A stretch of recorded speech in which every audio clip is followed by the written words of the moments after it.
एक मिनट बता रहा हूँ। थोड़ा नीचे।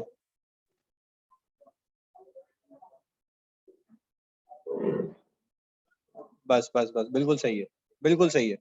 Thank you. हाँ, माइक सही है। बाजू तिलावत हो जाए जल्दी।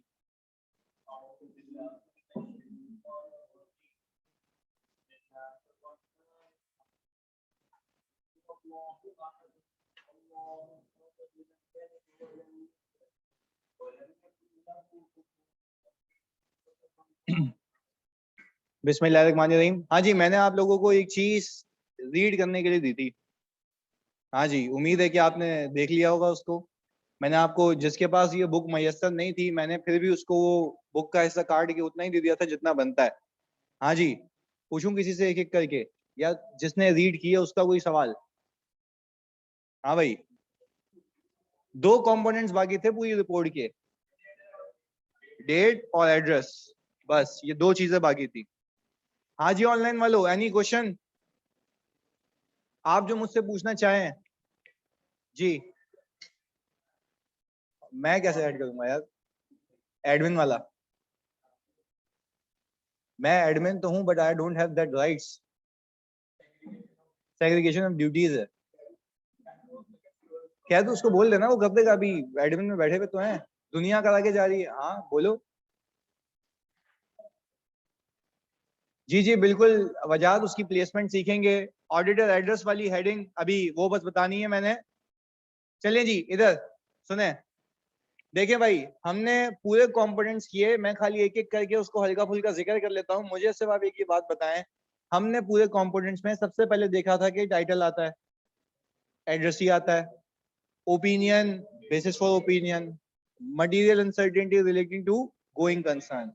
अच्छा, इसके बाद आता है एम्फेसिस ऑफ मैटर। अच्छा, क्या ये दोनों अभी जो आखिर में बोले ये ऑप्शनल है? कंडीशनल है, ओके। फिर मैंने कहा की ऑडिट मैटर आता है, फिर अदर इंफॉर्मेशन आता है। अच्छा जी, अदर इंफॉर्मेशन के बाद मैनेजमेंट की जिम्मेदारियां, हमारी जिम्मेदारियां। अच्छा, हमारी जिम्मेदारियों के बाद प्लीज सुकून से बताना मुझे, जब मैंने अपनी रिस्पॉन्सिबिलिटीज बता दी, इसके बाद क्या ऐसा है कोई सीन के एससीसीपी तुम्हें कहता है कुछ और चीजों पे रिपोर्ट करो? क्या वो फाइनेंशियल्स पे है या other than financials? Other than financial, क्योंकि एससीसीपी ने जिम्मेदारी लगा दी कि भाई वो हर कंपनी में जा नहीं सकता, तो इसलिए ऑडिटर की बल्ली लगा दी कि भाई तुम देख के बताओगे कि ये हो रहा है या नहीं हो रहा। कहता ये है कि भाई बताओ प्रॉपर बुक्स ऑफ अकाउंट्स बने या नहीं बने। ये जो फाइनेंशियल्स बने हैं आईएफआरएस के हिसाब से तो बने ही बने, साथ साथ कंपनीज एक्ट के हिसाब से बने या नहीं बने। जितने भी एक्सपेंसेस इंकर हुए हैं वो कंपनी के पर्पस के लिए हों। इसके बाद जक़ात अगर डिडक्ट होनी थी तो इन्होंने जक़ात डिडक्ट की है। बात समझ आई? बिल्कुल सिंपल सिंपल था। अच्छा जी, इसके बाद फिर हमने कहा था कि जब ये सारी चीजें हो गई थी तो other matter paragraph, other matter paragraph को भी हमें डिटेल में देखना है, यानी ये सारे कंपोनेंट्स को डिटेल में पिक करना है। पर हमने तो सिर्फ कंपोनेंट्स को दो क्लास लगाई हैं कि भाई समझ जाए किसके अंदर क्या क्यों है, ताकि याद भी करेंगे तो यूं याद हो जाएगा कि एक ही बार रीड करोगे तो दिमाग में चिपक जाएगी वो चीज आगे। फिर मैंने ये कहा था कि अदर मैटर में वो चीज आएगी जो फाइनेंशियल में डिस्क्लोज नहीं है, पर फिर भी तुम चाहते हो कि शेयर होल्डर को पता हो, पर वो चीज रिलेटेड हो ऑडिटर की जिम्मेदारी से या ऑडिट से, ऐसा ही है।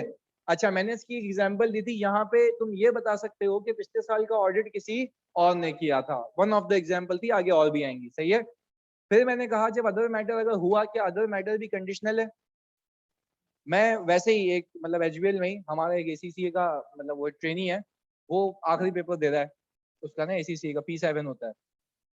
वो ये कह रहा था मुझे कि सर ऑडिट के पेपर में मुझे जरा गाइड करें। मैंने उसको ऐसे ही एक सवाल पूछा।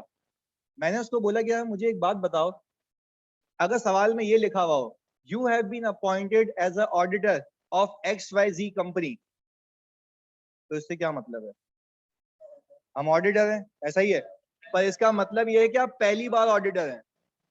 पहली बार ऑडिटर का मतलब ये है कि पिछले साल कोई और था। आपको पता है एग्जामिनर ये बोल के कट लेगा, तुम्हें पिक करना था इस वाली लाइन से कि ये ऑडिट जो तुम कर रहे हो वो पहला साल है और पिछले साल का ऑडिटर कोई और था, तो इस पे रिपोर्ट पे क्या इंप्लीकेशन है?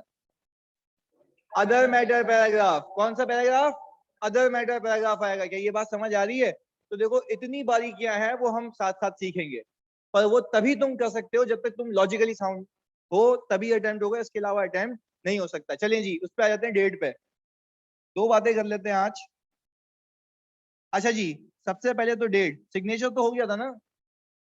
सिग्नेचर मैंने बताया था कि सिग्नेचर या तो फर्म के नाम से होगा या तो पार्टनर के अपने नाम से। सही है जी, मैंने ये बता दिया था। अच्छा, एंगेजमेंट पार्टनर का नाम कब आता है? लिस्टेड, पक्की बात है। चलें जी। अच्छा, समीउल्लाह कह लें सर, क्या अदर रिपोर्टिंग रिस्पॉन्सिबिलिटीज सिर्फ लिस्टेड में आती है? नहीं, अदर रिपोर्टिंग रिस्पॉन्सिबिलिटीज सब में आती हैं। कंपनीज एक्ट पर तो हर कंपनी पे अप्लाई होता है ना। सही है समीउल्लाह। जो अदर इंफॉर्मेशन होती है वो पब्लिक कंपनीज में आती है। क्यों? क्योंकि ऑडिटर्स रिपोर्ट सिर्फ पब्लिक कंपनी बनाती है और डायरेक्टर्स रिपोर्ट होती है, इसके अलावा कोई और कंपनी नहीं बनाती है। क्लियर है? तो ताकि उसमें सेग्रीगेशन रहे कि हमने फाइनेंशियल्स अलग है, वो जो डायरेक्टर्स की रिपोर्ट है वो अलग है। अच्छा जी, डेट की बात कर लेते हैं। बिल्कुल सिंपल सा कॉन्सेप्ट है, मैं फिर कहूंगा, तुम लोगों ने रीड करने की जहमत की थी किसी ने? ये डेट वाला कंपोनेंट जी क्या था, क्या लिखा हुआ था इसमें?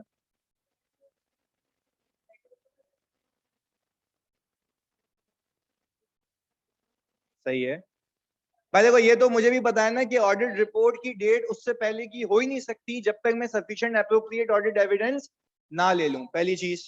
सही है जी, ये तो मुझे भी पता है। आगे क्या लिखा होता है इसमें? What is subsequent event? नहीं, रिपोर्टिंग डेट के बाद कोई इवेंट हो। चलें जी, मैं वैसे ही इसको सिंपल कर लेते हैं ना, इतनी लंबी क्यों करें। हाँ, ऑडिट रिपोर्ट साइन नहीं, गलत। इधर देखो, अभी बताता हूं मैं, सुनो। वो कहता यह है कि भाई प्लीज सुनना, ये सिखा देते हैं तुम्हें यहाँ पे। 31 दिसंबर 2020, लेट से तुम इस साल का ऑडिट कर रहे हो, इसके फाइनेंशियल्स तुम्हें यहीं मिले होंगे। तुम ऑडिट पे इससे पहले आए होगे, इसके बाद? हाँ हाँ, इससे पहले कैसे नजूमी हो, मुझे पता होगा फाइनेंशियल्स में ये होने वाला है। सही है। मुझे तुम एक बात बताओ जल्दी से बच्चों, क्या तुम इससे पहले आए होगे इसके बाद में? ऑब्वियसली, या तो इसी दिन पे। ये चीज फाइनेंशियल ईयर खत्म होगा तो ही ऑडिट करोगे ना, इससे पहले कैसे कर सकते हो? अच्छा जी, आगे सुने। यहां से यहां तक मैं कह रहा हूं आपको जी, कुछ कह रहे हो? कंफ्यूजन? मेरी जान, मैं बोल क्या रहा हूं, अपॉइंटमेंट की बात नहीं कर रहा। अपॉइंटमेंट तो लास्ट एजीएम में हो गया होगा। मैं बोल रहा हूँ ऑडिट करने कब वहां पे मरे होंगे हम लोग। 31 दिसंबर से पहले या बाद में? पहले जा भी लोगे तो सिर्फ बैठे रहोगे, अंडरस्टैंडिंग ले रहोगे, काम नहीं कर सकते। क्यों? फाइनेंशियल्स ही नहीं होंगे। फाइनेंशियल्स कब बनेंगे? 31 दिसंबर पे कंप्लीट होंगे, क्योंकि अगर तुम एक महीना पहले भी जाके बैठ जाओ तो एक महीने की एंट्रीज बाकी होंगी। सही है जी।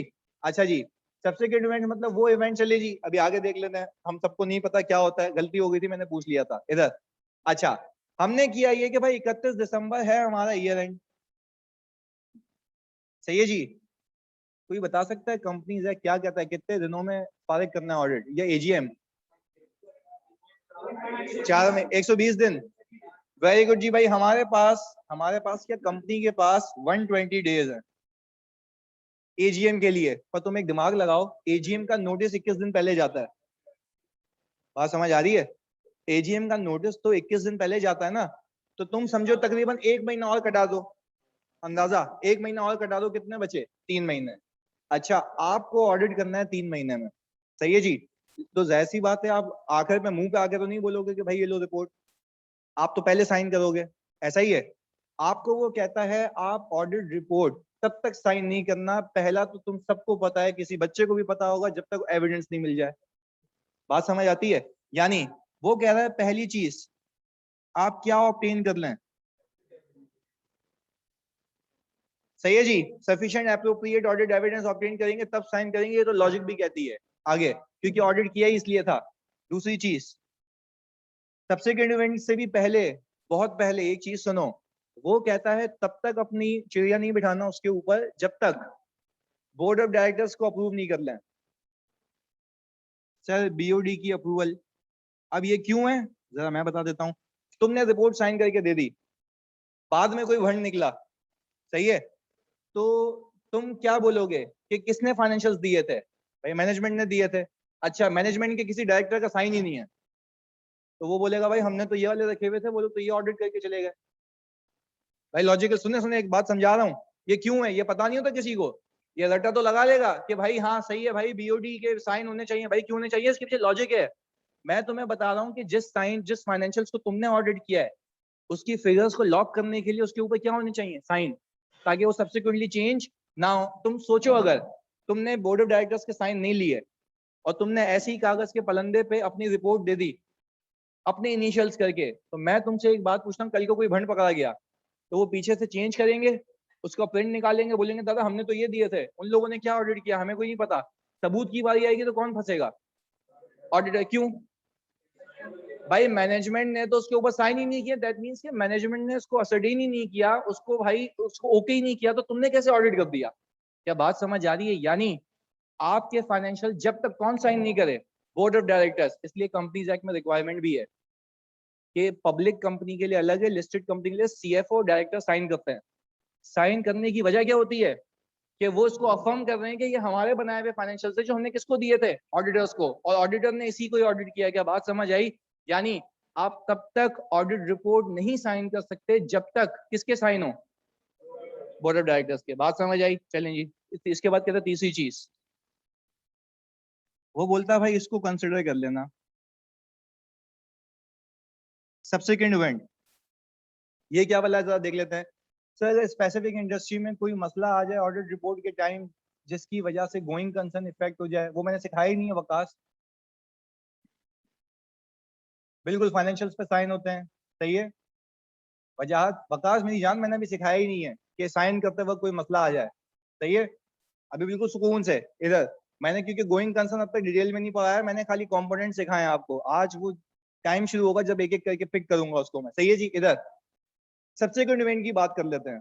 वो कहता है कि भाई जब से आप ऑडिट करने गए यानी 31 दिसंबर पे, और जब तक आप ऑडिट कर रहे हो, इस पीरियड को मैं कहता हूं पोस्ट रिपोर्टिंग पीरियड। बात समझ आई? क्या कहता हूं?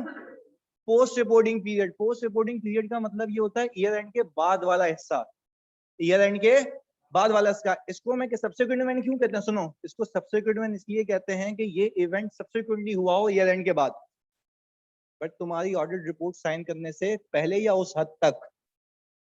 बात समझ आई? सुने, अब वो कहता है क्या? सुनना, कहता ये है ऑडिटर को, ये लाजमी नहीं है। वो बोलता है तुम ऑडिट कर रहे थे, हो सकता है ड्यूरिंग दी ऑडिट तुम्हें कोई ऐसी न्यूज मिले या कोई चीज पता लगा। अच्छा, ये सब्सिक्वेंट बताने की जिम्मेदारी भी मैनेजमेंट की होती है। किसकी होती है? मैनेजमेंट की। वो कहता है पहली जिम्मेदारी तो मैनेजमेंट की है, अगर वो नहीं बताती हो तुम्हें कुछ पता लग जाए, लेट से न्यूज आ जाए, न्यूज आ जाए कि इस कंपनी की एक फैक्ट्री, सुनना मेरी बात, इस कंपनी की एक फैक्ट्री में आग लग गई थी ईयर एंड के बाद। एक फैक्ट्री में, 10 फैक्ट्रियां एक फैक्ट्री में। मैं आपसे पूछता हूं, मेरे फाइनेंशियल्स में 31 दिसंबर पे तो वो फैक्ट्री सही थी? हाँ भाई, क्या सही कह रहा हूं मैं? भाई मेरे फाइनेंशियल्स में 31 दिसंबर पे तो वो फैक्ट्री बिल्कुल सही थी, दैट मींस कि वहां पे इंपेयर्ड नहीं थी। तो ये इस इवेंट को मैं ऑडिट की जबान में कहता हूं नॉन एडजस्टिंग इवेंट, आईएफआरएस की जबान में भी कहता हूं नॉन एडजस्टिंग इवेंट, क्योंकि ये इवेंट हुआ था ईयर एंड के बाद। यानी मैं ये नहीं कह सकता, सुनना, ये मैं नहीं कह सकता कि ईयर एंड पे ये बिल्डिंग इंपेयर थी। ये सीन कब हुआ है? यानी भाई ये इवेंट हुआ है ईयर एंड के बाद, तो इसकी इंपेयरमेंट भी होगी अगले साल में, यानी 2021 में। क्या बात समझ आ रही है? पर आपको फिर IAS 37 ये कहता है कि कोई ऐसा IAS 10, बल्कि IAS 10 आपको ये कहता है कि कोई ऐसा सब्सिक्वेंट इवेंट जो मटेरियल नेचर का हो, सही है, जो कि नॉन एडजस्टिंग हो, यानी जिसकी एडजस्टमेंट पिछले साल नहीं आ रही हो, क्योंकि ये हुआ ही कब है? ईयर एंड के बाद। बस ये तुम्हें पता लगा है तुम्हारी रिपोर्ट के साइन करने से पहले, तो वो कहता है कि इसको भले ही एडजस्ट नहीं करवाना, इम्पेयरमेंट बुक नहीं करवाना, इसको खाली लिख के दे देना, डिस्क्लोज कर देना। क्या कर देना? डिस्क्लोज कर देना। तो क्या वो बिल्कुल सही कह रहा है कि भाई आप जरा रिपोर्ट साइन करते वक्त ये भी देख लेना कोई ऐसा इवेंट तो नहीं हुआ जो कि हुआ हो ईयर एंड के और तुम्हारी रिपोर्ट साइन करने से पहले, क्योंकि जिसकी इंफॉर्मेशन डिस्क्लोज होनी चाहिए हो जो कि हुई नहीं हो। तो क्या मैं इसके लिए इम्पेयरमेंट बुक करूं? नहीं, क्योंकि ये कौन सा इवेंट है? नॉन एडजस्टिंग इवेंट है, क्योंकि ये बल्ली हुई कब है? ईयर एंड के बाद। तो भाई अगर ये एडजस्टिंग इवेंट होता तो उस केस में होता अगर ये आग लगी होती ईयर एंड से पहले, तो फिर हम ये कहते कि भाई ईयर एंड पे ये कंडीशन एग्जिस्ट करती थी और ईयर एंड पे ही ये बिल्डिंग इंपेयर हो चुकी थी, ऐसा ही है। पर क्या मैं ये कह सकता हूँ कि ईयर एंड पे सही थी? तो ये फाइनेंशियल जो तुम ऑडिट कर रहे हो वो कौन से साल के कर रहे हो? 2020 के। तो तुम क्या ये कहोगे 2020 में ये बिल्डिंग खराब है या सही है? तो दैट मीन्स कि कोई एडजस्टिंग एंट्री नहीं आएगी, तो क्या डिस्क्लोजर भी नहीं आएगा? इसलिए वो कहता है थोड़ा कंसिडर कर लेना कौन से इवेंट्स, सब्सिक्वेंट इवेंट्स। बात समझ आई? ये भी अलग से एक कायदा है, डिटेल में देखना है। सही है जी? हाँ, गलत। डिस्क्लोजर तो फाइनेंशियल्स में होगा ना। फिर अगर तो मैं चलो अब मैं तुम्हें यहीं से खेल लेता हूँ, डिस्क्लोजर कहाँ होगा? फाइनेंशियल में। अगर तुम्हें इसको एम्फेसाइज करवाना है, एम्फेसिस ऑफ मैटर में। बात समझ आई? अदर मैटर क्यों नहीं? डिस्क्लोज है। अच्छा, अगर ये ऐसा मसला होता है जिसमें गोइंग कंसर्न के इश्यूज आ जाते हैं, मटीरियल अनसर्टेनिटी। बात समझ आती है? देखो जैसा उसका नेचर होगा वैसी उसकी रिपोर्टिंग होगी। बात समझ आ रही है? इसको याद रखना। चलिए जी आगे। अच्छा भाई सर, चैप्टर 14 में क्या क्या पढ़ाया है अभी तक? कौन सा चैप्टर 14? सर ऑडिटर के साइन करने के बाद और बीओडी के अप्रूवल से पहले कोई सब्सिक्वेंट इवेंट हो। फिर मैंने फिर कहा फैजान, मैं सिर्फ उस हद तक का बता रहा हूँ, ये अलग से चैप्टर है। तुम अभी सिर्फ इतना समझो कि इस रिपोर्ट में यहाँ पे साइन करने का मतलब क्या है कि आप सब्सिक्वेंट इवेंट्स कंसिडर कर लें जब आप कलम चला रहे हो। सही है? अगर आपको कुछ पता लग जाता, सुनना एग्जाम्पल, डायरेक्टर ने तुम्हें साइन करके दे दी है, अब तुम रिपोर्ट साइन करोगे, पहली कंडीशन क्या है? किसके साइन हो? बोर्ड ऑफ डायरेक्टर्स के। डायरेक्टर्स ने तुम्हें दे दिए फाइनेंशियल्स, अब तुम अपनी ऑडिट रिपोर्ट में वही ओपिनियन, बेसिस फॉर ओपिनियन, ये सारे अगरम शगरम करके साइन करने लगे हो। तुम साइन करने ही वाले थे, तुम्हें पता लगा, न्यूज आई कि भाई ये लांडी कोरंगी में आग लग गई थी, तुम्हें पता ऐसी कंपनी की फैक्ट्री है, तो क्या आप साइन करोगे? रुक जाओगे? रुक जाएंगे, मैनेजमेंट को बोलेंगे दादा ये लो फाइनेंशियल वापस, इसको डिस्क्लोज करो, वापस से साइन करके भेजो। क्या अब मैं साइन करूंगा?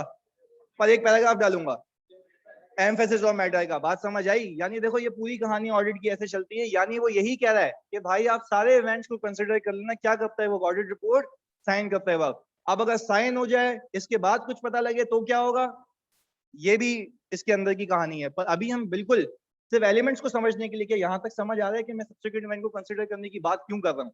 क्लियर है? सिर्फ क्यों का जवाब दिया है मैंने। चलिए जी, क्लियर है भाई? अनस इकबाल, अभी हमारी ना तीसरी क्लास है ये, सही है जानी? हमने एलिमेंट्स ऑफ ऑडिट रिपोर्ट कर रहे हैं, अभी हम उसके आखिरी चौरंगी पे पहुंच गए हैं। आज डेट सीख रहे हैं, अभी बस एड्रेस लिखेंगे और खत्म। सही है? इसके बाद हम एक एक कंपोनेंट पिक करेंगे। चले जी भाई, जल्दी से ऑनलाइन वालों तुम सब बता दो, यहाँ तक सब क्लियर है? पक्का? अच्छा वापस से सुन लो इनकी बात, तुम लोग बताओगे इधर जानी। भाई इनका एक सवाल आया, सर तुम्हें एक सब्सिक्वेंट इवेंट पता लग गया, आईएफआरएस के हिसाब से वो डिस्क्लोज होना चाहिए। अच्छा तुमने बोला उसको कि भाई डिस्क्लोज करो, नहीं कर रहा, मिस स्टेटमेंट है, क्या कर दूं? तो तुम इसका एम्फेसिस क्यों नहीं दे रहे? सर गलती है ना, वो कहता है ना एम्फेसिस उस केस में नहीं आएगा जब उसकी वजह से क्या मॉडिफाई हो रहा हो, ओपिनियन मॉडिफाई हो रहा हो। भाई वो सारी चीजें क्लियर है, ये पहले ही डिस्कस कर चुका हूं। आप देखो तुम खुद भी बताते हो कि कब क्या चीज होगी तो क्या होगा। क्लियर है जी? अच्छा डेट क्लियर हो गई। अच्छा यानी बेसिक नॉलेज है यार, बेसिक चीज है ये। कोई भी चीज साइन करने से पहले जिसके लिए साइन कर रहे हो पहले उसके इनिशियल्स ले लो। सही है? फिर वो कहता है जब उसके साइन ले लिए तो भाई आप ऑडिट एविडेंस उससे पहले की क्राइटेरिया है, और उसके बाद क्या कंसिडर कर लेना? Subsequent event. अच्छा व्हाट इफ सब्सिक्वेंट इवेंट तुम्हें नहीं पता लगा और बाद में पता लगा, तब तुम्हारा भंड नहीं है, तुम्हें सिर्फ कहता है कि कंसिडर कर लेना। क्या कर लेना? क्योंकि ये बताने की जिम्मेदारी किसकी है? मैनेजमेंट की है। फिर उसके बाद अगर पता लगा और कोई नॉलेज में आया तो वो भी सब्सिक्वेंट इवेंट का जो आयजा है वो डिस्कस करता है, वो वहां देख लेंगे। पर अभी तक हमें सिर्फ क्या करना है, ये सीखना था आज कि डेट ऑफ ऑडिट रिपोर्ट में मैं सब्सिक्वेंट इवेंट को कंसिडर क्यों करता हूँ, क्योंकि ऐसी कोई चीज नहीं हो जो कि डिस्क्लोज करनी हो और डिस्क्लोज होने से रह जाए। क्लियर है यहाँ तक? चलें जी आगे। डेट का कंपोनेंट भी हो गया। आखिरी चीज बोलता है एड्रेस। ये क्यों लाजमी है जरा सुनना। एड्रेस की बात इसलिए करता है क्योंकि जैसे ईवा है या पीडब्ल्यूसी है, उसका लाहौर में भी ऑफिस है, इस्लामाबाद में भी ऑफिस है, हर जगह ऑफिस है।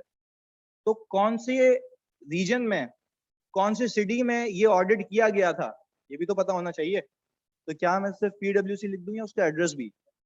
तो उसके ऑफिस का नाम लिख देना कि जिस पार्टनर ने, देखो पार्टनर का नाम लिस्टेड कंपनी में आ जाता है, पर ये पार्टनर कहाँ रिसाइड करता है ये भी तो पता होना चाहिए। कराची, लाहौर, इस्लामाबाद, XYZ जो भी बनता है तो उसका एड्रेस भी लिख देना। ये बात समझ आई? सिर्फ इतना सा कॉन्सेप्ट था। अभी खत्म होते हैं हमारे क्या, एलिमेंट्स ऑफ ऑडिट रिपोर्ट। यहाँ तक कोई पंगा? क्लियर जी? हाँ ऑल ओवर जब ब्रांचेस सारी होती हैं तो पार्टनर क्या हर जगह पाया जाएगा या एक ही ऑफिस में बैठा हुआ है? ऑडिट रिपोर्ट कहाँ साइन हो रही है? कराची में जैसे, तो फिर नाम कहाँ का आएगा? कराची का। सही है जी। जैसे स्टेट लाइफ है, स्टेट लाइफ की कोई 35 जोन हैं और हर जोन में कोई 5-5 ब्रांच हैं। तो मुझे एक बात बताओ, जीटी ने और बीडीओ ने मिलकर तो सबको ऑडिट किया होगा, और मैं क्या हर जगह की लोकेशन लिखूंगा? नहीं, मैं ये बोलूंगा पार्टनर जहां डिसाइड करता है, एंगेजमेंट पार्टनर जो लीड करता है, वो जहां बैठता है वहां का नाम आएगा। सही है। ऐसे तो कोई केस पकड़ा गया नैब का तो उठा लिया लाहौर के पार्टनर को, जबकि साइन किसने की थी? कराची वाले पार्टनर ने। तो ये अकॉर्डिंगली इसलिए होता है। सही है। और अच्छा, कौन सा केस होता है जिसमें पार्टनर का नाम नहीं आता? जब लिस्टेड ना हो। पहले तो देखो ये बोलोगे, पहले ये जब लिस्टेड ना हो, अगर लिस्टेड हो तब भी ये केस नहीं आएगा, सैड हो, ऐसा ही है। और देखो एड्रेस से एक चीज पता लग जाएगी कि ये साइन कौन सा ऑफिस में हुआ था, फिर इंक्वायरी करने में आसानी होती है। क्लियर है जी? पक्का? चलिए जी, अगला केस आज।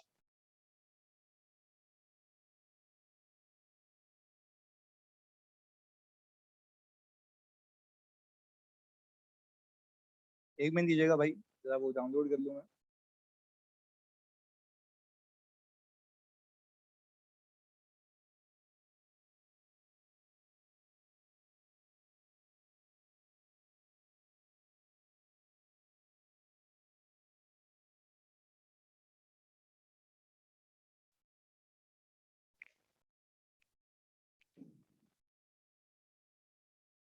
कौन कौन से टॉपिक? 50% मेरे हैं, 50% रहमत के हैं।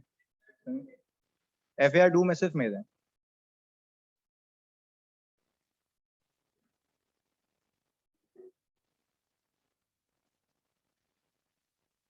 अच्छा जी भाई, ये आ गए हमारे।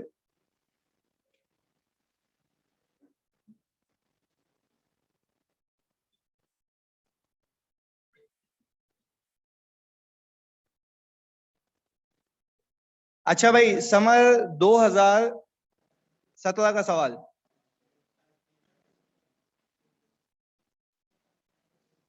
अच्छा भाई, इन्होंने सिर्फ क्या पूछ लिया? PDF शेयर करते नहीं, नहीं आपके पास ये था ना अभी।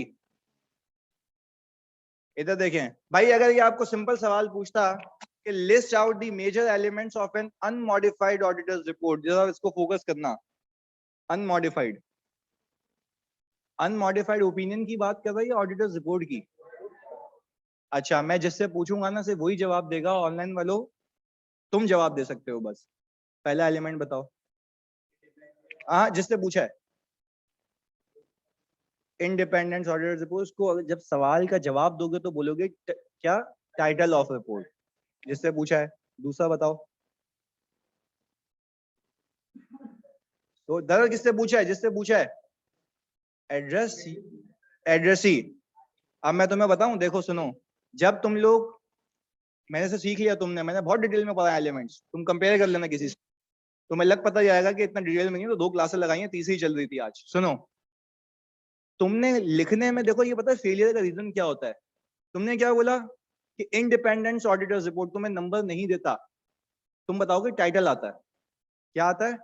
उसके आगे एग्जाम्पल दे दोगे कि इंडिपेंडेंस ऑडिटर्स रिपोर्ट। दूसरा है क्या? एड्रेस ही। चलें जी, तीसरा है सन, ओपिनियन। सही कह रहा है। चलें जी, very good, opinion. Basis of opinion, basis for modified opinion क्यों नहीं? अनमॉडिफाइड है, वेरी गुड। आगे, चुपचाप, हाँ आगे आगे। बेसिस फॉर ओपिनियन के बाद क्या? सोचो सोचो। मटेरियल अनसर्टेनिटी गलत। क्या लिखा हुआ है? अनमॉडिफाइड। मैंने क्या कहा था? मैं सारे पास पेपर कराऊंगा, तुम्हारी सोच है वो सिर्फ इसमें घुमा देता है। तुम्हें सवाल पिक करना नहीं आएगा, गए। बच्चे क्या करते हैं, सब लिख के आ जाते हैं। ओ भाई, उसने मांगा क्या है? Unmodified auditor's report. चले जी, एक काम करते हैं ना, 5 मिनट लो, लिखो बगैर देखे, जो याद है उसके बेसिस पे जल्दी से लिखो जी, जितने बनते हैं उतने लिखो। अनमॉडिफाइड तो मतलब फिर लिस्टेड वाले हटा दो ना।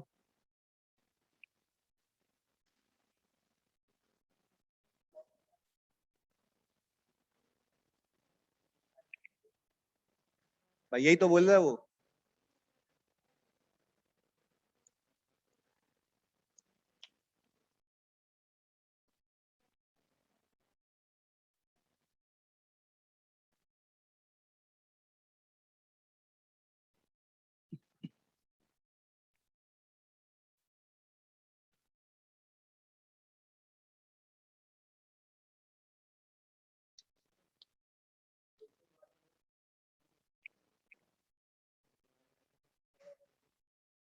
कैन लिख दो, फिर अजम्पशन लिखना कि लिस्टेड है।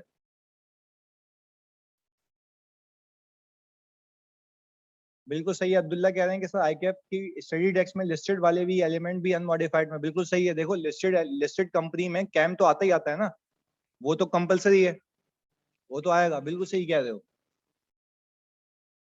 0.5 एंड 6 के अलावा सब होंगे। अगेन सोच लो, अगेन सोच लो, अदर इंफॉर्मेशन हर कंपनी में नहीं आता, पब्लिक में आता है। अदर मैटर हर कंपनी में नहीं आता, पब्लिक में आता है। कैम तो लिस्टेड में आता है ना, लिस्टेड का कंपलसरी एलिमेंट है, लिस्टेड कंपनी का कंपलसरी एलिमेंट है ना। assumption लिख के लिख दो।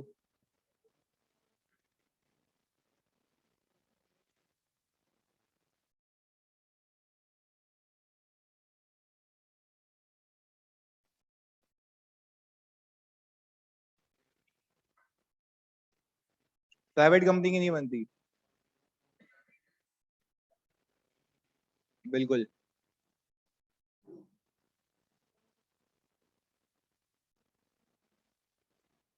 बिल्कुल अलीम।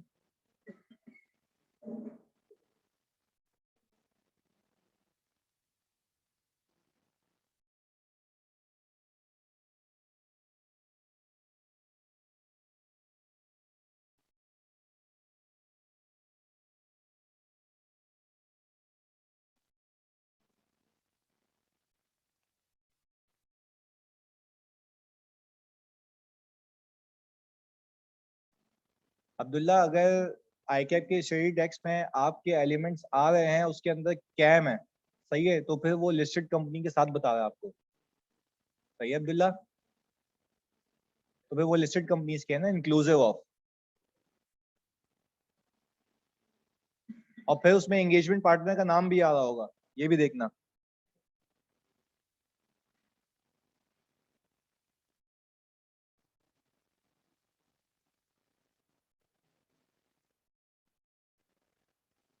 अनमॉडिफाइड में एम्फेसिस ऑफ मैटर नहीं आ सकता ना, आपकी रिपोर्ट मॉडिफाई हो जाएगी। अदर मैटर भी नहीं आ सकता। अदर मैटर जब आएगा तो नॉर्मल रिपोर्ट से वो यूजुअल से अनयूजुअल हो जाएगी। भाई सिर्फ ये चीज याद रखो, कोई भी एडिशनल चीज डालोगे इसके अंदर तो वो रिपोर्ट मॉडिफाई हो जाएगी। ओपिनियन सही रहेगा, रिपोर्ट मॉडिफाई हो जाएगी। मैंने वही लाइट वाली एग्जांपल दी थी। हो गया जी।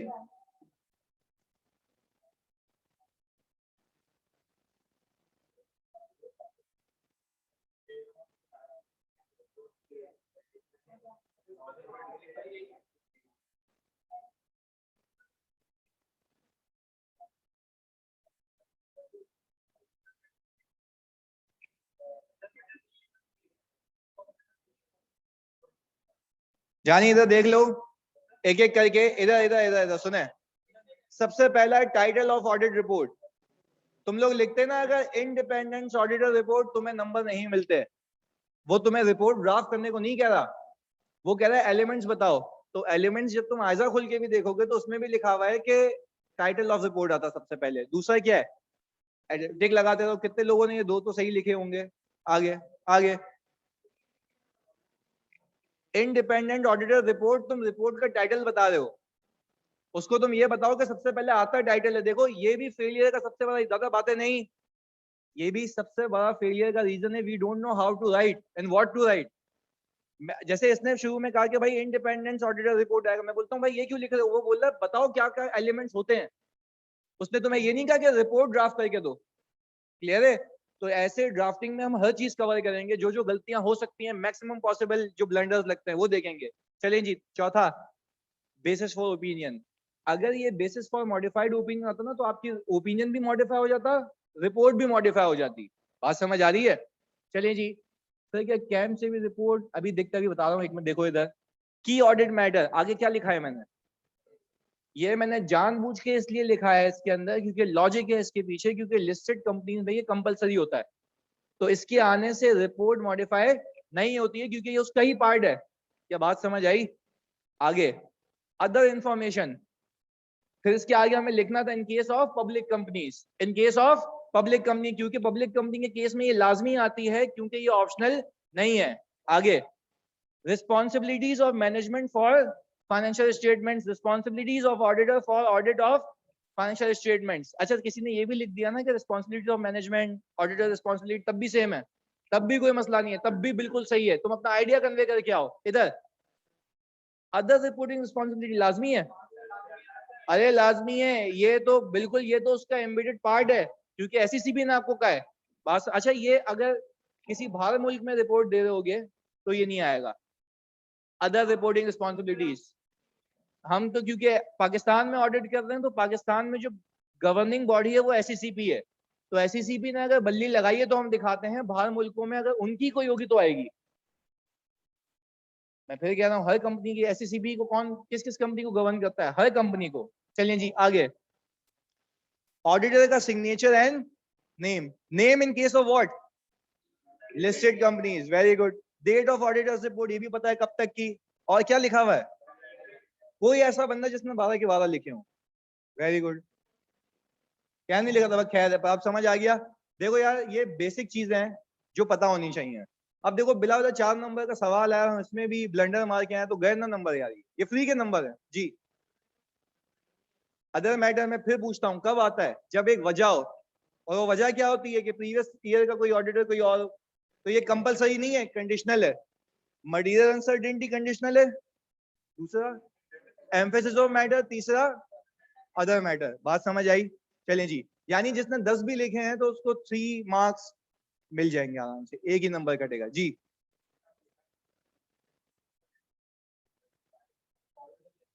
जानी जानी सवाल सुन लो, सवाल सुन लो सब जी।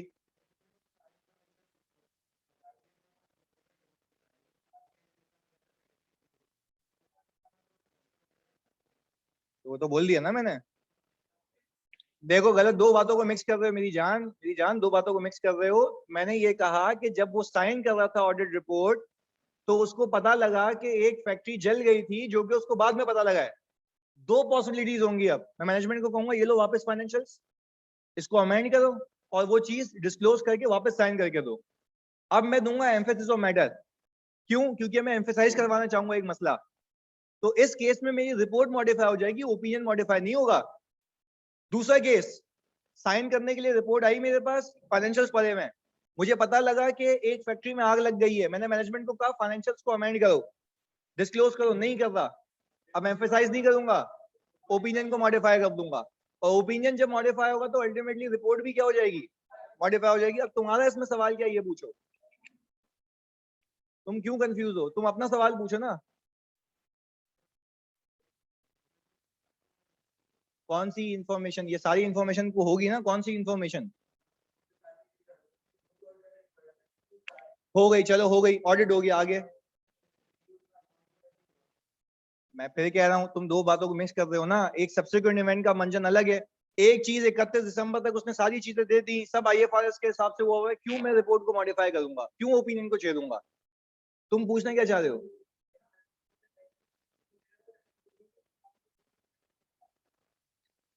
तो मैं भी तो यही कह रहा हूँ, मैंने भी तो यही बताया मेरी जान, शुरू से आखिर तक तो यही बोल रहा हूँ कि हाँ, आग लगी, लगी, अब डाल दे। आग लगी सब्जेक्ट टू कंडीशन है, जिस कंपनी में जाओगे आग लगी भी होगी, नहीं, सही है, कंडीशनल है। तो पहले देखो आग लगी है नहीं लगी है, फिर बुझाना है, सही है। उसको बुझाते कैसे हैं? एम्फेसिस डाल के। हाँ सही है। वो तेरे को मना नहीं करता तो पूछ, ये ऑलरेडी बाद में 3 बार बता चुका था कि हम जब फाइनेंशियल आते हैं मैं वापस दूंगा तो दो चांसेस होंगे, दो चांसेस होंगे, या तो मैनेजमेंट मान जाएगी या तो मैनेजमेंट नहीं मानेगी, नहीं मानेगी तो मिस स्टेटमेंट। तो ओपिनियन मॉडिफाई कर दो, मान गई तो एम्फेसाइज कर दो, पर एम्फेसाइज करते वक्त भी रिपोर्ट मॉडिफाई हो जाएगी क्योंकि एडिशनल चीज आ जाएगी। ये सिखा रहा हूँ, सही है जानी? अच्छा जी, आपने 10 और 11 पॉइंट को एक पॉइंट बनाया है।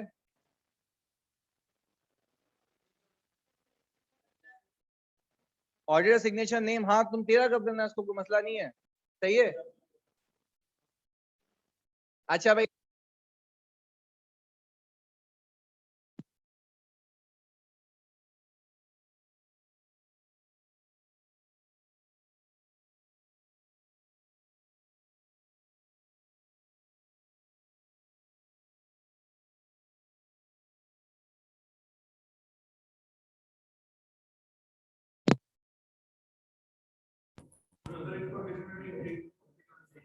एक मिनट, अब आवाज आ रही है आप लोगों को ऑनलाइन वालों?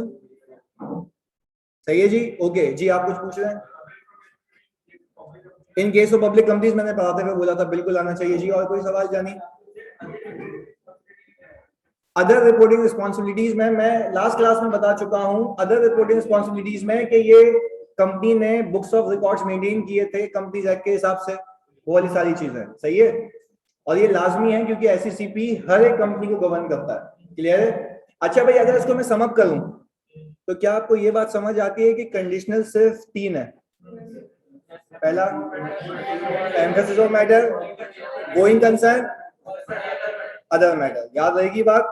पक्की बात है? चलें जी, आगे लेके चलते हैं इसको अगले प्रश्न के ऊपर।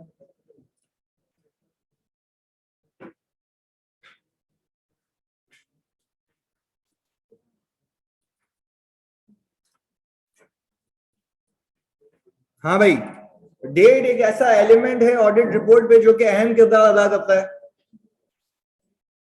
सही है जी। बोलता क्या, आगे सुने, what date should the auditor put on the audit report and what does it represent? लिखें, बिल्कुल लिखें, लिखें, लिख के बताएं, फिर हम चेक करेंगे, पूछेंगे आपसे जो कमिटमेंट है। लिखोगे नहीं पेपर फेल हो जाएगा। ये आज भी मैं तुम्हें हल्फिया कह देता हूं, जो नहीं लिखता गया पेपर उसका।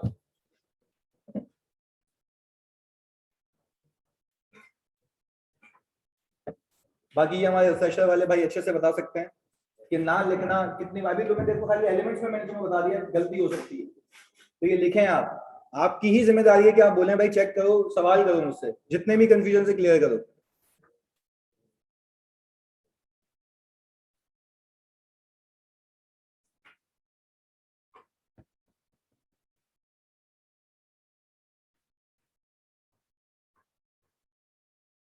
हेल्प करूं कुछ? लिखोगे? ओके।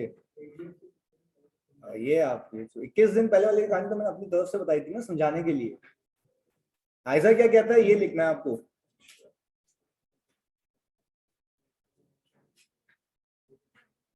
अब्दुल कादिर कह रहे हैं सर स्टडी टेक्स्ट में गोइंग कंसर्न भी लिखा हुआ है एलिमेंट्स में। मैं कसम खा रहा हूँ एलिमेंट्स का पार्ट है अब्दुल कादिर, मैं कसम खा रहा हूँ एलिमेंट्स का पार्ट है, पर वो अनमॉडिफाइड ऑडिट रिपोर्ट का पार्ट नहीं है।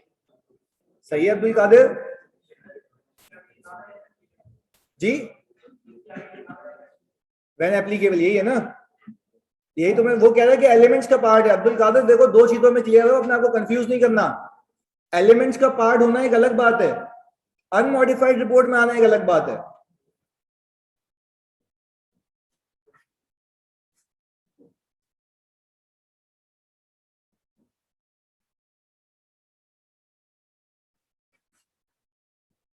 लिखे लिखे अपने हिसाब से लिखे, अभी देख लेते हैं वजाहत।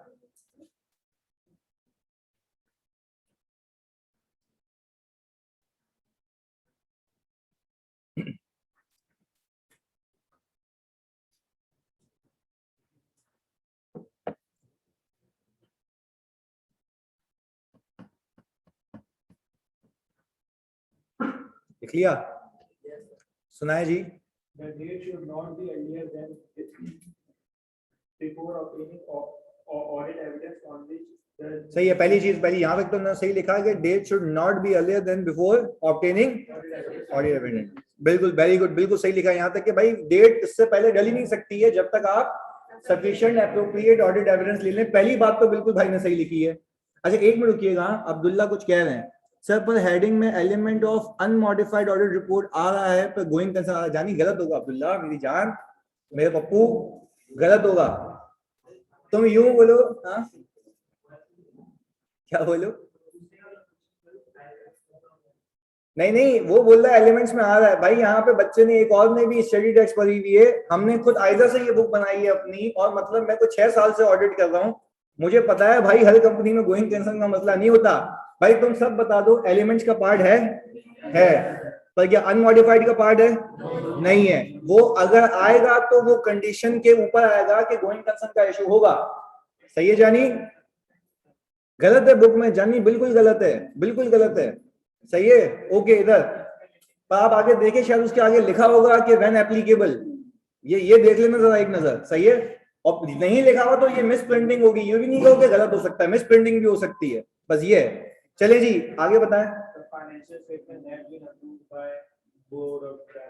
Very good, financial statements have been approved by board of directors. Very good भाई, तुम्हें आइडिया तो कन्वे करना है। आगे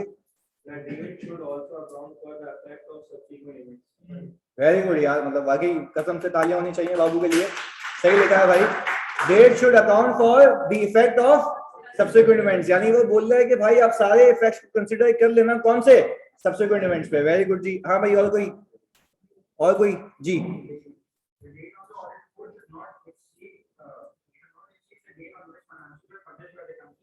पब्लिश नहीं, गलत गलत गलत गलत।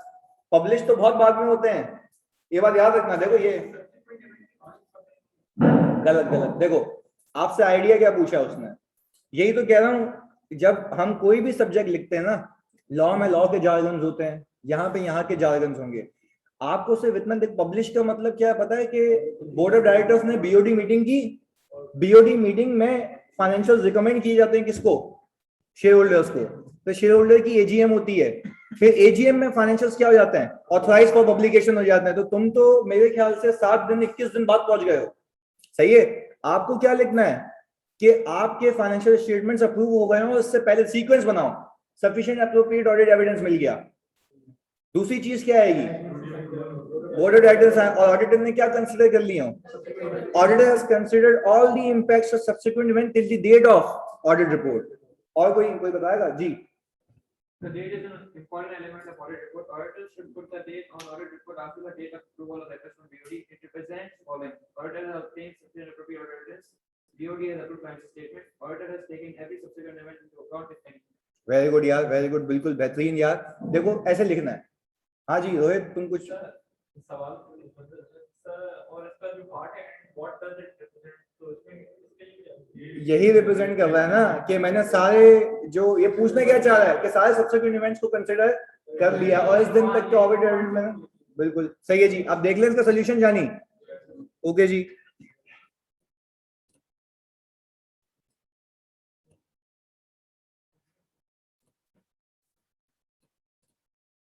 चलें जी।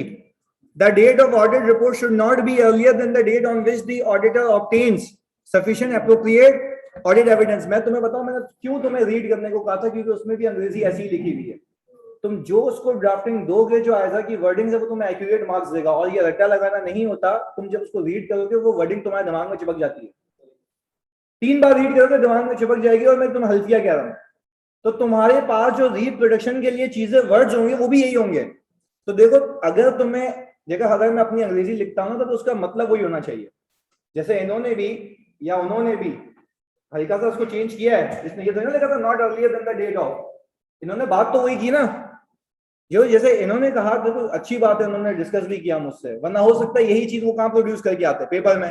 तो भाई वो इनके दिमाग में सही होता, जो वहां पे उसको समझ आती वो चीज अलग होती, जैसे हमें अलग समझ आई, तो इसमें मार्क्स नहीं मिलते भाई। और फिर हम कहते हैं कि ऑडिट मेजॉरिटी का 42 या तो 35, 38, 45, ये चौरंगी होती है। फिर बोलते हैं सर हमारे इतने तो आ गए, मुझे आता है वो। भाई पेपर यहीं पे फेल होता है, क्योंकि बाकी तुमने कुछ कुछ लिखा होगा, इसको पार करने के लिए सही लिखना है। सही है जी। अच्छा जी आगे, obtain sufficient appropriate audit evidence on which his report is based, including evidence that the financial statements have been approved by the appropriate authority, i.e. board of directors. आगे, date also indicates the auditor has considered the effect of subsequent events on financial statements up to that date, यानी उस दिन तक जब मैं report को sign कर रहा हूँ। सर पूरे ऑडिट में आप बताएंगे कौन सी चीज याद करनी है? बिल्कुल बताऊंगा जानी, मैंने तुम्हें बताया भी है। मैंने जब वो तुम्हें पीडीएफ भेजी थी, मुझे उस वक्त भी कसम खा के कहता हूँ यकीन था कि घर पे कोई खोल के नहीं देखेगा उसको। पर ऐसे कितने हैं तुम में से जिन्होंने खोल के देखी थी वो? शेर भाई क्या बात कर रहा है यार, ग्रुप पे नहीं हो, ऐसा नहीं करो यार, ये तो तुम्हारी जिम्मेदारी बनती है ना। और मैंने रीड करने को बोला था, मैंने बोला था भाई खुदा के वास्ते उसको रीड करके आना। मैंने ये भी कंसिडर किया था जिसके पास बुक नहीं है तो भाई वो उसी में से देख ले। तो खुदा के वास्ते यार जानी प्लीज, मैं तुमसे रिक्वेस्ट कर रहा हूँ, ये पेपर हलक में आ जाएगा। मैं हमेशा शरण कुमार की एग्जांपल देता हूँ क्योंकि तुम लोगों के लिए बेंचमार्क है वो। 6 अटेम्प्ट बंदे की सिर्फ और सिर्फ किसमें लगी ऑडिट में, तो तुम नाइट में देखो कैसे आते हो। उसकी फॉर्म का मसला हो गया था यार, खुदा के वास्ते इसको सीरियस लो। तुम्हें मैं प्रैक्टिस जितनी कराऊंगा ना वो तुम्हारी सोच है। तुम लोगों का तो जुनून ये होना चाहिए कि सर हमने रीड किया हुआ सवाल कराएं। मैं तुम्हें एक तो पूरी थ्योरी चार्ट फॉर्म में दे रहा हूँ, ये तुमने याद भी तो मतलब याद नहीं भी किया तो दिमाग में था कुछ ना कुछ तो लिख लिया। अब सोचो याद होता तो कितने अच्छे से रिप्रोड्यूस होता। पहली तो चीज है याद होना, दूसरा है उसी को लिखना, क्योंकि उसकी रिक्वायरमेंट के तहत लिखना है तुम्हें। इसमें भी तो आगे पीछे वर्ड्स को करके लिखना था कि date of audit report represents कि ऑडिटर हैज कंसिडर्ड, ऑडिटर ने साइन कर ली होगी, बोर्ड ऑफ डायरेक्टर्स की अप्रूवल ले ली होगी, तो यूं करके लिखना था। खुदा के वास्ते इसको ख्याल रखना। दूसरे सवाल पे चलते हैं, सही है जी, और देखते हैं।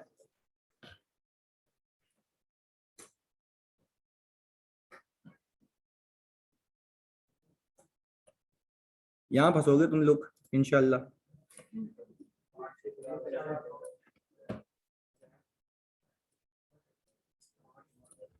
ऑडिटर अल्लाह करे ऐसा सवाल आया भाई, मतलब ये तो यूं मार्क्स गेनिंग सवाल होते हैं। The auditor is required to issue an audit report at the end of the audit. भाई हमें भी पता है, लंबी कर रहा है आगे। Which sets out his opinion on the financial statements, हमें पता है। An important element, देखो इसने पूरी कहानी घुमाई। आगे में क्या बोल रहा है कि एक लाजमी एलिमेंट होता है ऑडिट रिपोर्ट का, ऑडिटर रिस्पांसिबिलिटी का पैरा। अच्छा इसने पूरी लंबी की, आखिर में देखो अपनी बात क्या है, आगे सुनो। Narrate the matters that should be contained in the statement of auditor's responsibility as included in audit report issued under as a subso.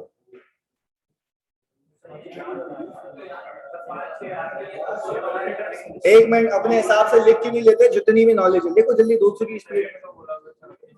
हाँ नरेट का, वेरी गुड। नरेट का मतलब है सिर्फ हेडिंग लिखनी है। क्या कह रहा है?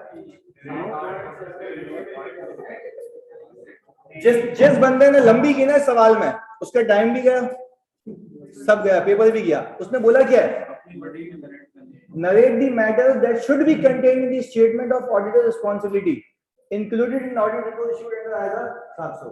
वो बोल रहा है भाई ऑडिटर रिपोर्ट जो होती है उसके अंदर जो ऑडिटर की रिस्पॉन्सिबिलिटी होती है उसके पैरा में क्या क्या चीजें आती हैं, बताऊं या पता है?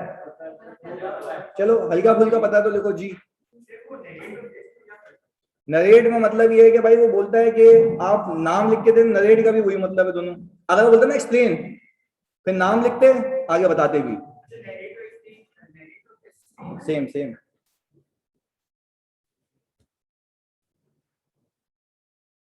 अब्दुल्ला बीओडी की अप्रूवल वाला यही था ना कि जब तक बोर्ड ऑफ डायरेक्टर्स साइन नहीं करेंगे, आई थिंक तुमने लेट क्लास ज्वाइन की है, बोर्ड ऑफ डायरेक्टर्स के साइन इसलिए लाजमी होते हैं ताकि बाद में वो मुकम नहीं जाए।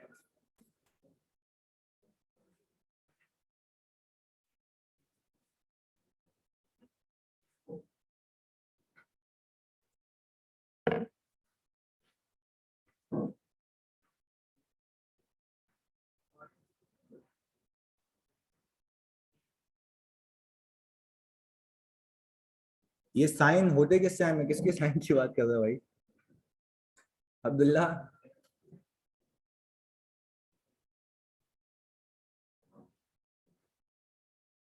अच्छा जैसे इसमें मैटर्स जो लिखोगे उसमें हल्का हल्का तस्करा करना, बस हल्का सा तस्करा, मतलब कि ऑडिटर जो बताएगा सबसे पहले किसके बारे में बताएगा? Reasonable assurance.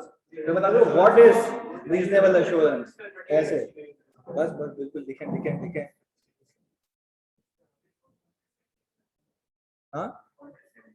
हाँ बिल्कुल पॉइंटर के साथ ही लिखना है जानी।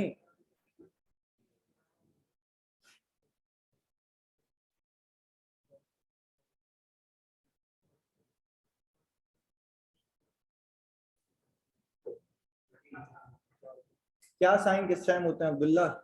फाइनेंशियल्स जब हम ऑडिट कर लेते हैं ना तो हम खाली उसको एक इनिशियल करके, साइन करने से पहले खाली इनिशियल करके भेजते हैं कि भाई आप साइन करके भेजें, फिर हम अपनी ऑडिट रिपोर्ट आपको देंगे। सही है? तो उस वक्त जब मैनेजमेंट की तरफ से साइन होके आ जाते हैं फिर मैं ऑडिट रिपोर्ट दे देता हूं। बिल्कुल पोर्टल पे अपलोड होगा जानी, बिल्कुल अपलोड होगा। अच्छा वैसे लिखते लिखते जानी तुम सब एक बात बताओ, हम लोग सुकून से सब एक बात बताओ, तुम्हें क्या लगता है पूरे ऑडिट में याद करने के साथ साथ लिखना कितना बड़ा एलिमेंट है? जब मैंने रिफ्रेशर शुरू भी किया था तब भी ये बताया था कि की एलिमेंट ही लिखना है, जितना लिखोगे उतना याद हो जाएगा।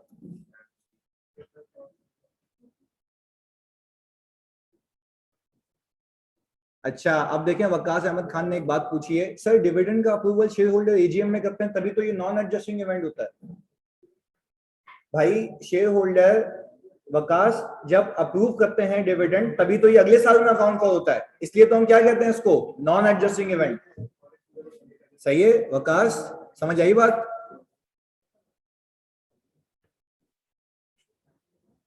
लिख लिया जानी? याद नहीं है यार, कुछ भी लिख दे। लिखा है तो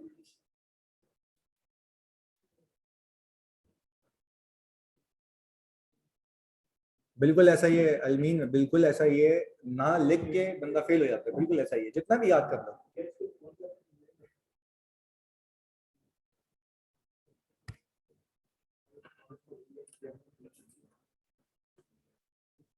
हाँ जी एक और बताऊं, इंटरनल कंट्रोल से रिलेटेड था, लिख लिया। अच्छा और इंटरनल कंट्रोल पे मैं रिपोर्ट नहीं दूंगा? हाँ जी। अच्छा मटेरियलिटी का कुछ लिखा और एक्सप्लेन करेंगे what is materiality, what is material. और एक और चीज थी कि गोइंग कंसर्न की जिम्मेदारी मैनेजमेंट की है, लिखा है, बेहतरीन। हाँ बिल्कुल सही, हाँ वेरी गुड यार, अच्छी बात है। हाँ बिल्कुल लिख दें वजाहत। हाँ भाई सुनाओ।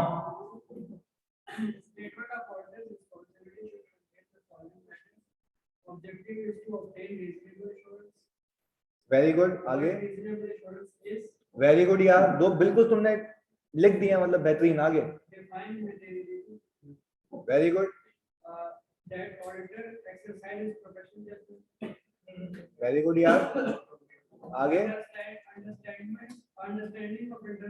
वो टेंशन में आ गया, बोला ये कैसे लिखा है। ऐसे ही करने की प्रैक्टिस, देखो मैं क्यों रीड करवाता हूँ, ताकि एक जज्बा है। देखो मैं कहता क्या हूँ, कसम खुदा की गलत लिखो, अभी गलत लिखो, अभी वहां पे सही लिखना है, क्योंकि यहाँ पे एक बार गलती जो कर ली वो रिपीट तो नहीं होगी ना। अब तुम खुद सोचो, बा खुदा अगर तुम यही चीज एग्जाम में जाके करके आते हो, ये हो चुका है तुम्हारे साथ, तुम यही चीज एग्जाम में गलत लिख के आए हो ना, तभी तो फेल हुए। तो ये कह रहा हूँ यही लिखो जी, यानी आगे।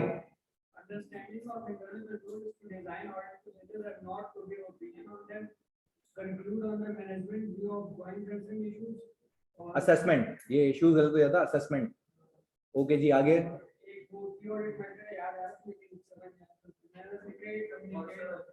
हाँ कम्युनिकेट, सही तो लिख दिया कि भाई कम्युनिकेट की ऑडिट मैटर्स और we are independent throughout the audit. Very good जी, आप बताएं। अच्छा मैं इनको भी बताता रहता हूँ, सही है भाई। ऑनलाइन वालों आपको बताता हूँ कि इन लोगों ने लिखा क्या है। इन्होंने एक अभी हमारे भाई ने लिखा है कि objective is to obtain reasonable assurance, आगे। वेरी गुड, इन्होंने कहा कि description of reasonable assurance, very good, आगे। वेरी गुड यार, कॉन्सेप्ट ऑफ मटेरियलिटी या what is materiality, very good जी, आगे। वेरी गुड यार, क्या बोला वापस से? नहीं बिल्कुल सही, मेरे को रिपीट करना है यहाँ पे, एग्जैक्ट रिपीट करना है। Obtaining an understanding of internal control in order to design audit procedure and not to report on them, सही है, वेरी गुड, आगे। जी वापस। Appropriateness of management use of going concern basis, बिल्कुल सही, आगे। communication to those charged with governance about deficiencies in internal control among other matters.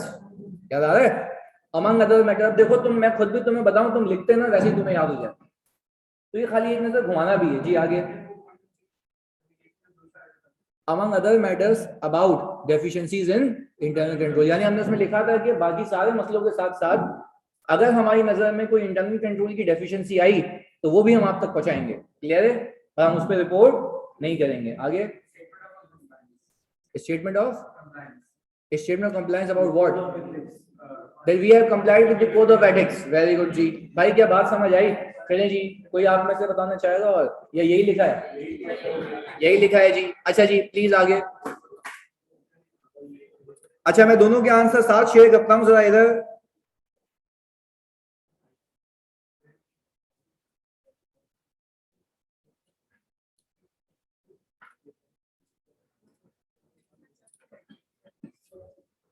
अच्छा यानी question number 4, मैंने तुम्हें कहा था कि जितने सवाल करेंगे उतना रिटेन भी होगा. आगे देखो, अभी तक मैं कसम खा रहा हूं तुमने ऑडिट रिपोर्ट का कोई 10% किया होगा, क्योंकि हमने सिर्फ एलिमेंट सीखे हो. देखो एलिमेंट्स पे भी सवाल आए हैं. हम आगे एक चौरंगी कर लेते, चलो मैं ड्राफ्टिंग भी सिखा देता, निकल जाता आगे, पर अगर इसमें से सवाल आता है मैं कसम खाता हूं तुमसे नहीं अटेंड होता. अब आने दो, हर एक चीज को कवर करेंगे. आगे देखो, narrate the matter that should be contained in the statement of auditor responsibility as included in an audit report issued under आएगा 700. आगे देखो, briefly state the matters other than the above on which the auditor is required to express his opinion as per the requirements of Companies Act. अब सुने, पहली चीज, इससे पहले वाला तो मैंने सिखा दिया, आप खाली दूसरे वाला लिख के बता दें. ऑडिटर की रिस्पॉन्सिबिलिटी तो मुझे पता है ना. अदर रेगुलेटरी रिक्वायरमेंट्स प्लीज उसको नरेट करें अपने हिसाब से.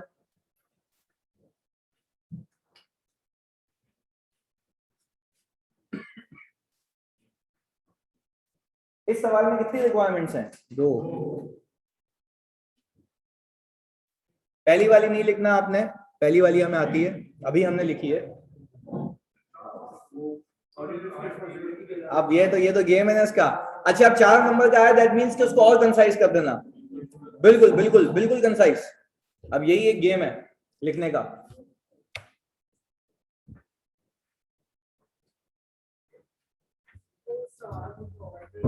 मैं आपको वैसे एक बात बताऊं, इसमें नहीं सुने, इसमें पता है सीन क्या है? इसमें शायद हुआ ये है मुझसे, जब मैं कंपाइलेशन कर रहा था, ये वाली चीज ना शायद कॉपी हुई है. मेरे ख्याल से मेरे से ये हुआ है, जब मैं कंपाइल कर रहा था. इसको कटा दो बस, सिर्फ ये लिख दो, देख लो ना, बिल्कुल सेम है, बिल्कुल सेम है भाई, एक वर्ड का भी फर्क नहीं है. सही है जी. तो वो जब मैं सवाल कंपाइल कर रहा था तो मेरे ख्याल से वो डबल आ गया है. आपने सिर्फ इसमें सवाल में ये पूछा 4 नंबर के लिए, फिर तो सफिशिएंट है. पॉइंट भी कितने हैं उसमें? 4. Briefly state the matters. नहीं यार, 4 नंबर के लिए नहीं हो सकता दादा. हाँ, मार्क्स अलग से होंगी, डेफिनेटली अलग से होंगी. अदर देन द अबव का मतलब ये है कि उसके मार्क्स होंगे अलग पार्ट होंगे. Whatever the cases. यार पहला वाला तो मुझे आता ही है ना, इसको चिपका के दिखा दो. 2010 में 2007 में 7 केस. अबे मेरी जान, अबे वो बावले बार-बार सवाल नहीं पूछ सकता क्या? एक सवाल दोबारा नहीं आ सकता पेपर में. फिर मैं कह रहा हूं कि ये जब आया होगा सवाल दोनों को मिला के, तो उसके मार्क्स लग रहे हैं. सही है. और मैं कहता हूं चलो 4 नंबर का आया भी तो तुम्हें दोनों तो आते हैं, दोनों चिपका देना.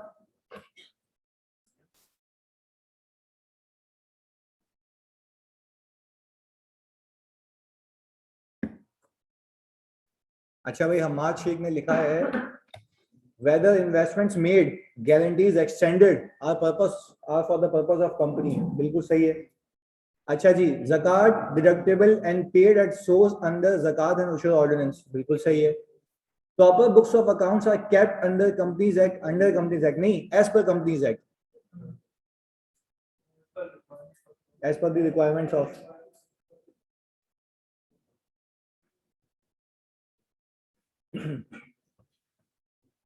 ओके जी.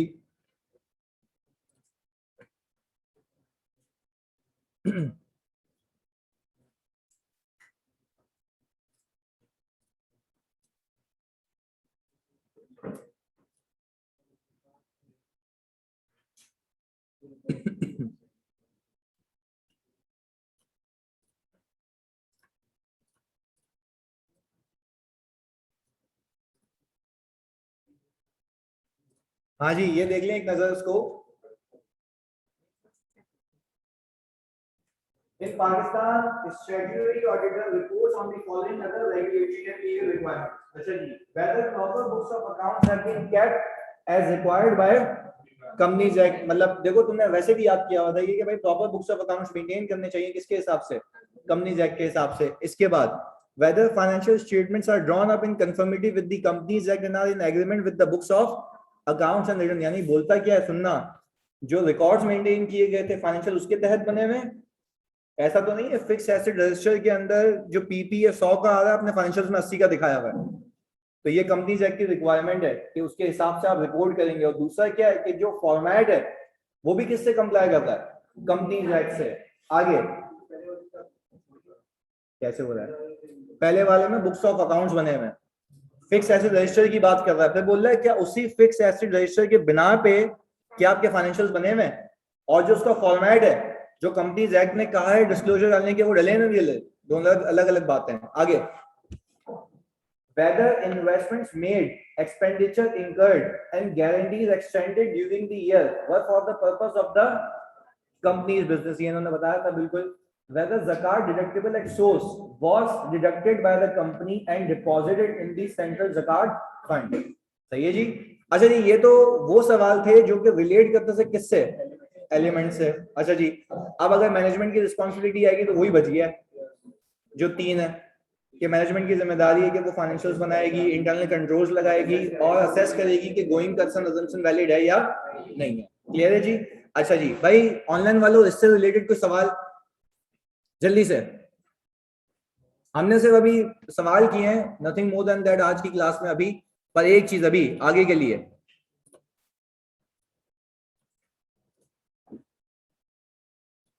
ये मैं आपको सारे सॉल्यूशंस भी भेज दूंगा इसी के साथ पीडीएफ के, तो सही जितने अभी तक किए हैं सारे नहीं। अच्छा जी आगे सर,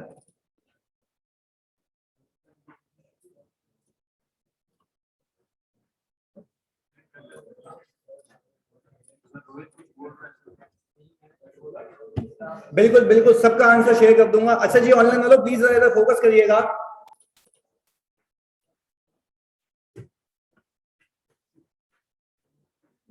आई होप सबके पास ये स्क्रीन शेयर हो गई होगी ऑनलाइन वालों, जल्दी से बता दें आप।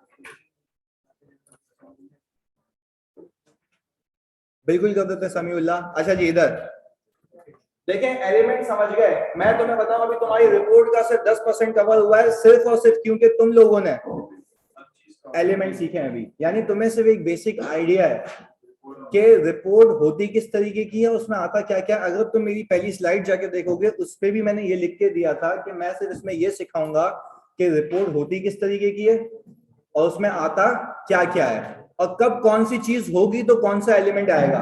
हमने सिर्फ यही डिस्कस किया है। चलें जी, पर अब मैं तुमसे एक बात ये पूछूं, प्लीज सुनना। सबसे पहला जो पैराग्राफ है उसका वो है ओपिनियन का। यानी ऑडिटर जब रिस्क असेसमेंट करके प्रोसीजर परफॉर्म करके किसी नतीजे पे पहुंचेगा, वो नतीजा वो एविडेंस तुम्हारी बेसिस डिफाइन करेगा कि तुम्हारा ओपिनियन क्या होगा। ऑडिटर प्लीज सुनना, आइजा ऑडिटर को ये कहता है, सुनना सुकून से, कि ओपिनियन ड्राफ्ट करने से पहले, ओपिनियन को बताने से पहले जरा देख लेना कि कहीं इस क्लाइंट पे या उस सवाल में, प्रैक्टिकल लाइफ में होगा तो क्लाइंट होगा, पेपर होगा तो सवाल होगा। वेरी गुड, सुनना इधर। वो आपको कहता है ये है या तो जानी बातें नहीं बाबू, इधर आपको ये कहता है कि भाई आपने एक बात समझ ली। देखो कोई भी चीज रिपोर्ट देने से पहले आपको पता तो उसके अंदर आता क्या क्या है, पहली चीज वो हमने सीख लिया। अब आपको स्टैंडर्ड ये कहता है कि भाई अब जब तुम रिपोर्ट देने जा रहे हो तुम्हें पता है उसमें आता क्या क्या है, ये मेक सेंस, अब तुम्हें पता लग गया है, तुमने हल्की फुल्की उसकी लिखने भी सीख ली चीजें। अब बोलता है कि जो ओपिनियन का पैराग्राफ है, तुम अपना एक ओपिनियन फॉर्म करने जा रहे हो, आवाम को बताने जा रहे हो कि भाई इस कंपनी में ये चीजें हैं इस नतीजे के बेसिस पे, एविडेंस के बेसिस पे। तो वो बोलता है ऐसे ही ओपिनियन नहीं दे देना, देख लेना, डिसाइड कर लेना कि तुम्हें ओपिनियन कौन सा देना है।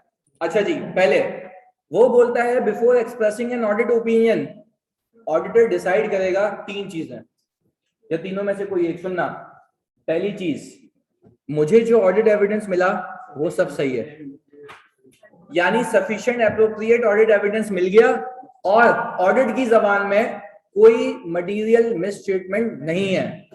मेरी बात को सुनना फोकस के साथ, कोई मटेरियल मिसस्टेटमेंट नहीं है। अच्छा, अगर कोई बच्चों मटेरियल मिसस्टेटमेंट नहीं है तो आप जरा मेरी बात पे फोकस करेंगे, मेरा ओपिनियन मॉडिफाइड जाएगा अनमॉडिफाइड? वो भी यही कह रहा भाई जरा देख लेना, मॉडिफाइड अनमॉडिफाइड। हमने ओपिनियन के पैराग्राफ की ड्राफ्टिंग नहीं सीखी, हमने उसका सिर्फ एक आइडिया लिया था, वी हैव ऑडिटेड, याद आ रहा है बेसिक, और मैंने कहा था इसको डिटेल में देखेंगे। अच्छा, फिर वो बोलता है हो सकता है कि तुम्हें कोई ऐसा एविडेंस मिले कि तुम्हें पता लग जाए कि मिसस्टेटमेंट है। क्या है? मिसस्टेटमेंट। फिर वो कहता है कि मिसस्टेटमेंट पता लग जाए तो बिला वजह नतीजे पे नहीं पहुंचना, पहले देखना मटेरियल है इमटेरियल है। वापस से, मटेरियल है इमटेरियल है। फिर कहता है ऑडिट रिपोर्ट देने से पहले जरा एक और चीज कंसिडर कर लेना, कहीं ऐसा तो नहीं कि तुम्हें कुछ पता ही नहीं लगा हो। क्या हो गई? Scope limitation. यानी मुझे ऑडिट रिपोर्ट देने से पहले जितना भी मैंने ऑडिट किया है उन सब सिनेरियोस को अपने सामने रखना है। वो सब सिनेरियोस तुम्हें तीन में से कोई एक चीज बताएंगे, या तो सब सही है, या तो मिस स्टेटमेंट है, या तो स्कोप लिमिटेशन है। आए देखें जरा इसको।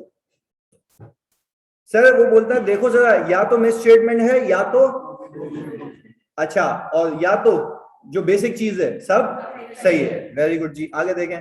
वो बोलता है फिर जरा देख लेना, if there is any then immaterial material pervasive.